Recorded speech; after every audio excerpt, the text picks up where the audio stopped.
All right, guys, so I'm going to show you how to pull comps on a home. So this can be used for either pulling comps for a home that you're going to list or to verify a purchase price for an offer that you're submitting. So, or for a buyer client who would like to know what the comps say the house is worth.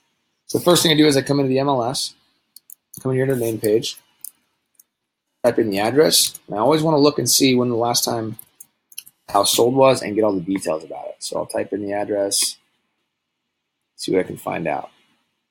Come in here, it looks like it was canceled, looks like sold here and here. So I always look at both of them. I want to get the most recent, 2012, which was new. And then here, which is when I sold it. This happens to be a client I'm working with in 2014. So look at that. Oh, that's right. I sold it to her 4 years ago. Great. I have this page pulled up now. I can use this page to find all the details about the house so I can pull comps. If you can't get this pulled up, you can go to the county website and you can pull most of the same information. You can also get most of it from Zillow, but they get it from the county. Now, I would caution you to go to Zillow because you don't want to see what this estimate is because it will skew what you come up with as a number. So, next thing you do is you hit search through the MLS here, go residential, get that loaded. Now I'm going to check. It's a 4-bedroom, 3-bath, 2,200 square feet, single with an upstairs bonus room. It's got a 4-car garage. It's built in 2012. And the area it's located in is Boise, Southwest Meridian 0550, so it's in South Boise. Now I'm going to take that information. I'm going to come in here and pull comps. So I'm going to look for all active, all sold, all pending, single family homes.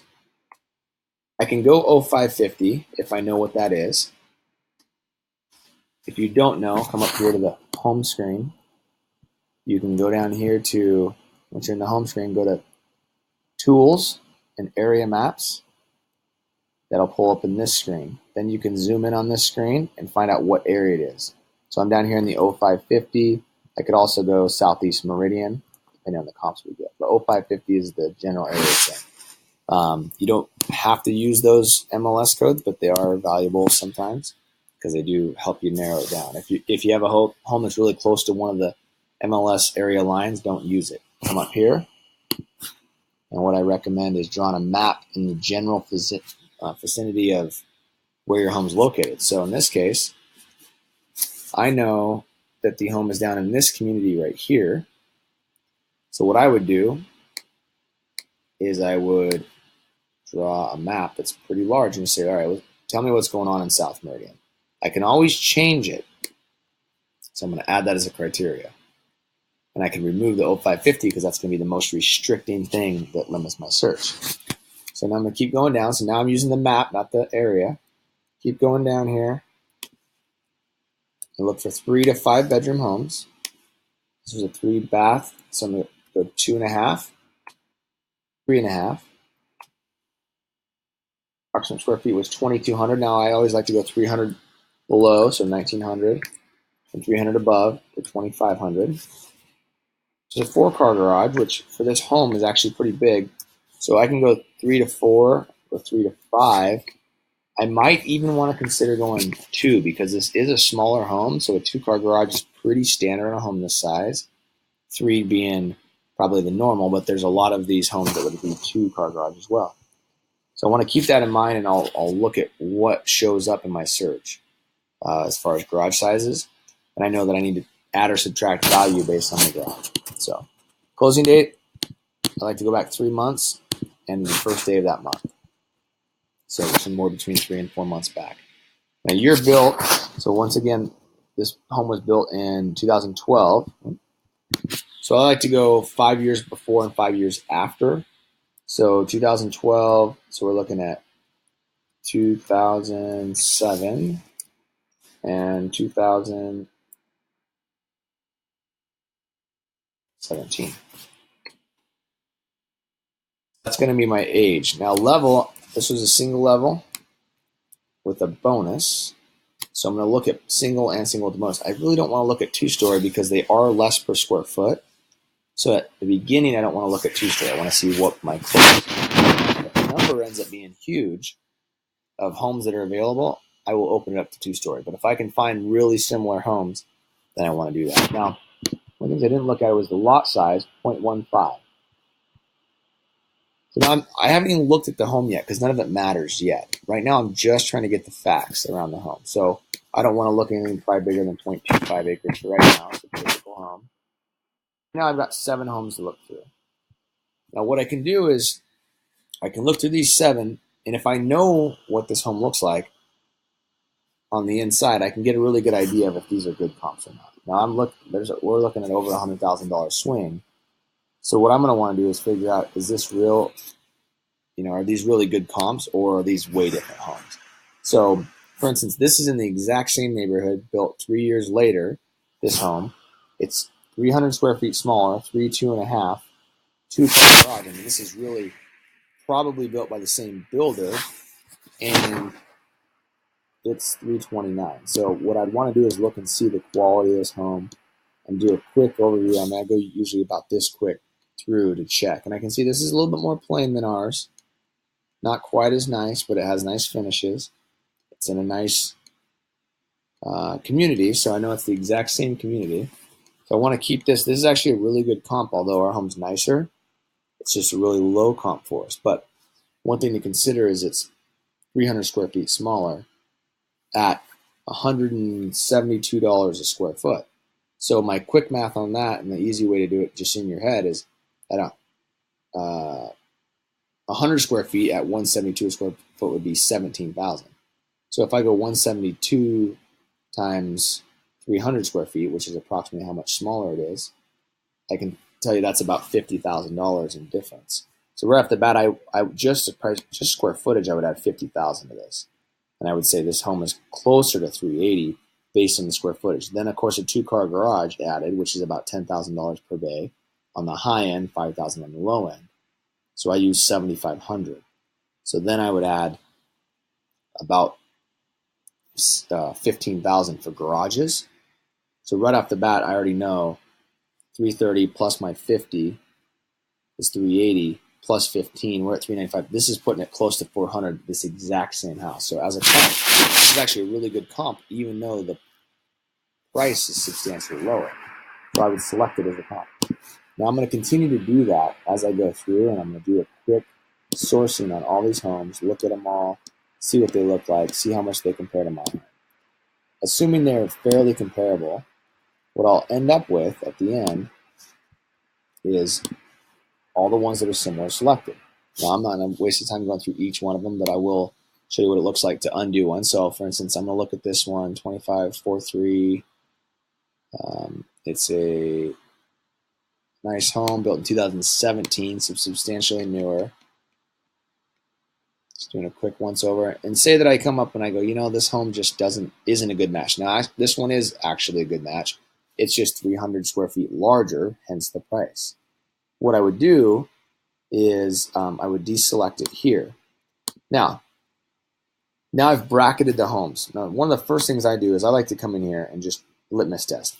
Did I do good bracketing? What's my CMA summary? So I go reports, and I go to CMA summary. Now, if you didn't add CMA summary to your favorites, you should. Some of the main ones you should have at the top here are your MLS default view, MLS client book view, Google Maps, MLS full detail 2 pages, CMA summary, and MLS full detail. Those are some really important ones, I think, to be favorited.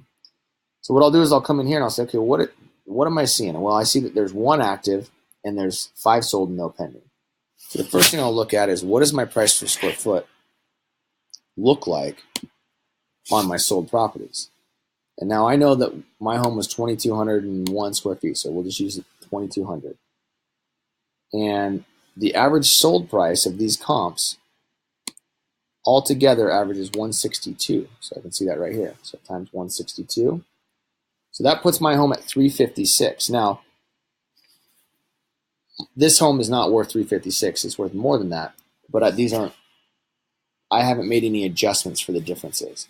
So for instance, this is just an average. We're not taking into account that none of them have a 4-car garage. We're not taking into account this home has some extra amenities and things that aren't included. So That's something we have to do after the fact, and that's by looking at the home and knowing. And if you haven't been to the home yet, that's why you don't give a value before you show up. You give a range, a large range. But there's a couple things specific to this home that I know are valuable. For instance, the upstairs bonus room or the huge back patio that's been all really nicely done and well upgraded. Those are two pretty large incentives that this home has that the others don't. So the 4-car garage versus the 2-car garage, those are big things. So I would add those in after the fact. So if you look at 356 as a general number that we came up with, that's actually not too far off if you go in there and add $15,000 for the double deep garage bay. That would take us to 370, and then you add a back patio that's probably a $10,000 patio, 380. That it gives you pretty close. So this isn't exact comps here, but this is getting us pretty close. Now, had I went through and actually looked at all these homes, I probably would identify that some of these are not the same quality. One of the ways to look at that is try to figure out, do you have an anomaly here in your price per square foot? Do you find one home that's way off? So I see 180, 140, 170, 140, 180, 140, 180. So there's vast difference between these. So what I'd want to find out is, why are these homes so vastly different? One of the things to think about is less square footage always brings you a higher price per square foot. So you might want to consider narrowing your bracket down. The other thing I always look for is, what's the home that's identical? Which home in here is identical? Which one's 2,200 square feet and has all the same features? None of these.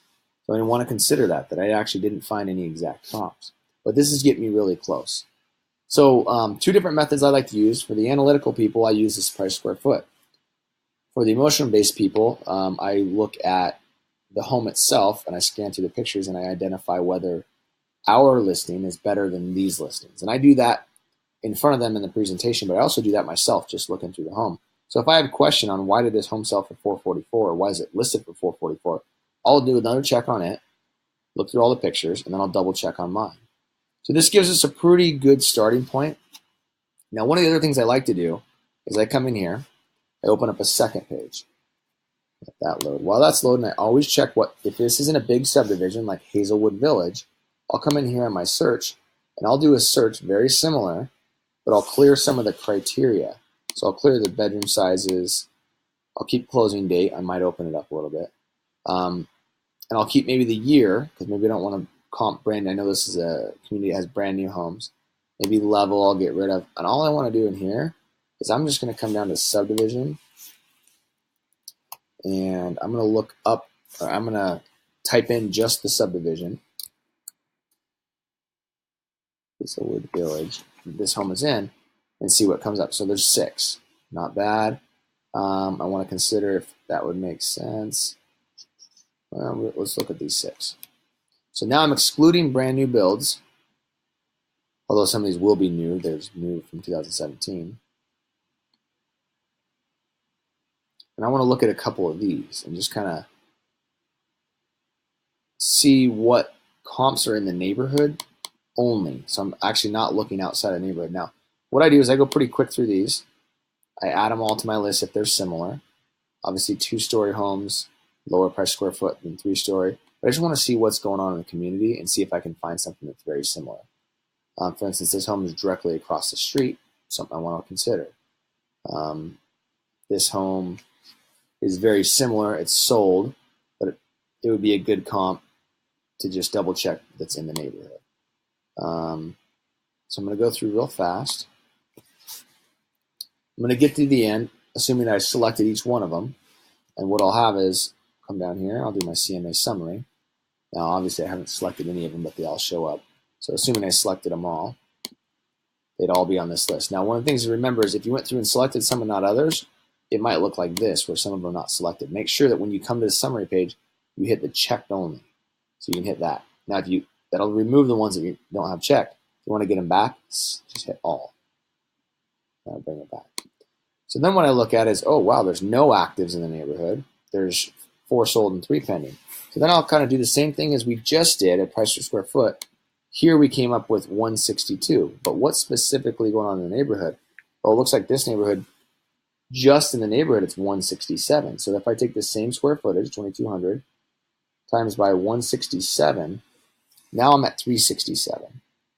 So automatically my price jumped up a little bit. I start looking at the amenities. I'm like, oh, geez, our home actually has more bedrooms, actually has more bathrooms, actually has more garages. So as I start making these adjustments, I can fine tune what it looks like. Now I come down here and I see that these homes down here, both of these 187. Vast difference between 167. That's actually a really big difference. You want to try to find out why. And I can see it's glaringly obvious to me right off the bat. The reason why these homes average way higher price per square foot is because they're smaller, 17 and 1700. So of course, the smaller home will have a higher price per square foot. Where up here, our average price per square foot is a little bit lower because our average square footage is almost 200 square feet more on these comps. So those are just things you're going to want to look at when you start looking and going, why is this one 160 and these are 170? Well, this is a 2300 and this is a 1700. So what that tells me is there's a gap there. So 165 is probably a good average there.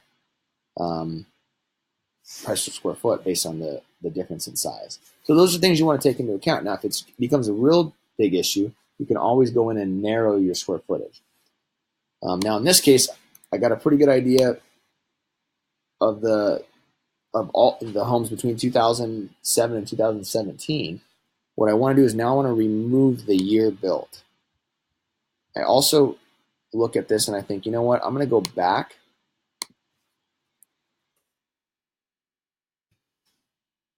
2 months.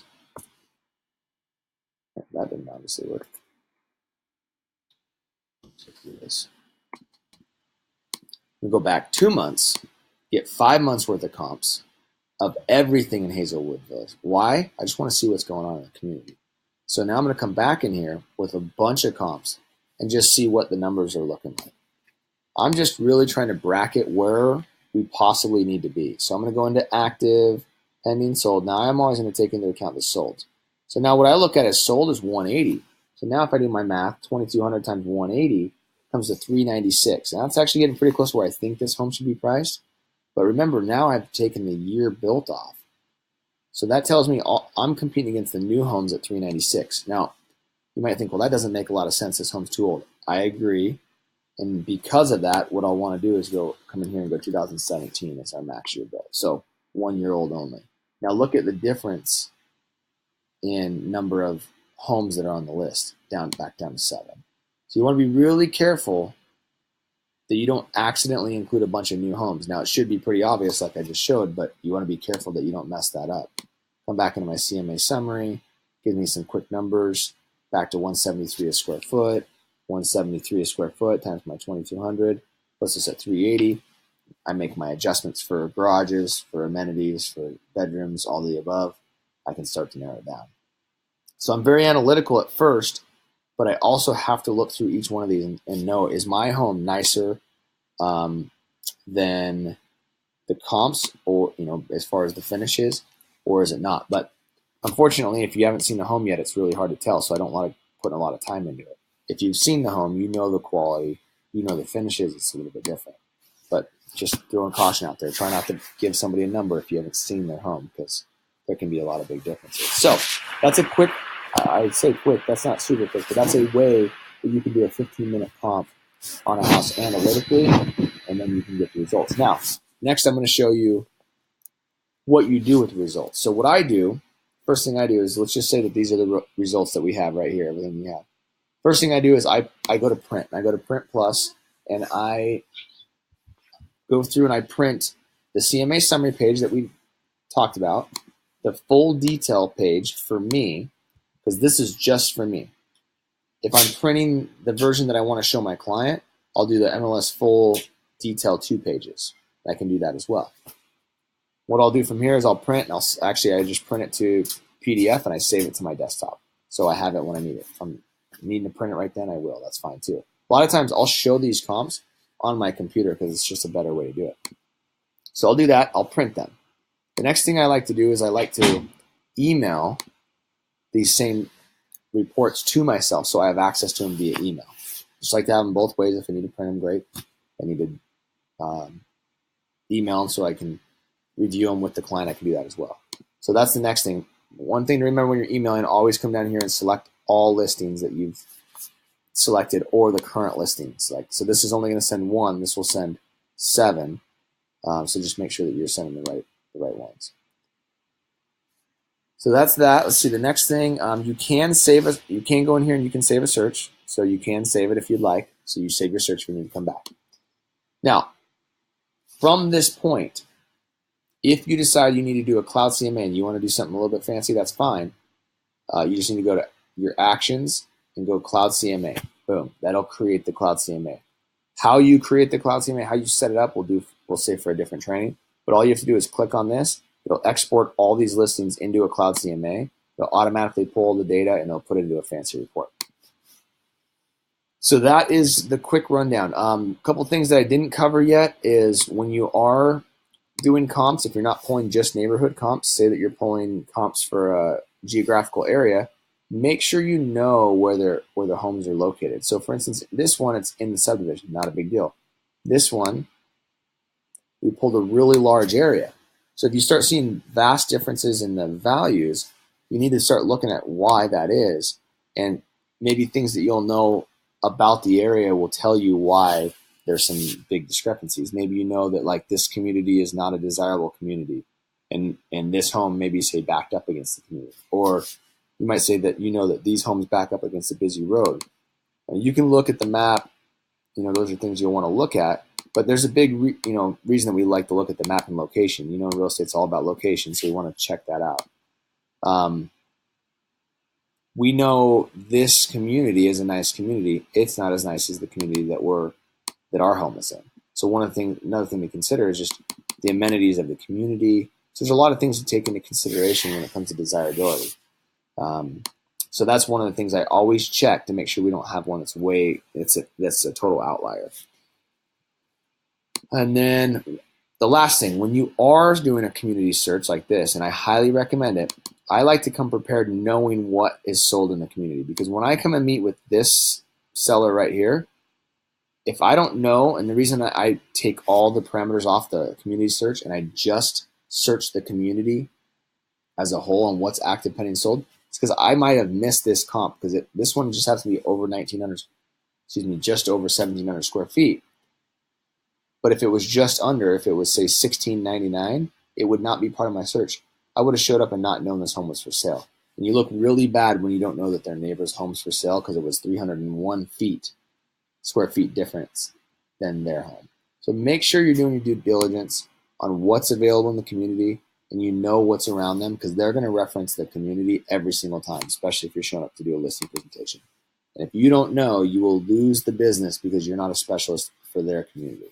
So anyways, thanks for your time. Hopefully that was beneficial. I'm sure there's a lot of questions that come up. That's just a real generic overview. And hopefully that helps in the future. Best of luck.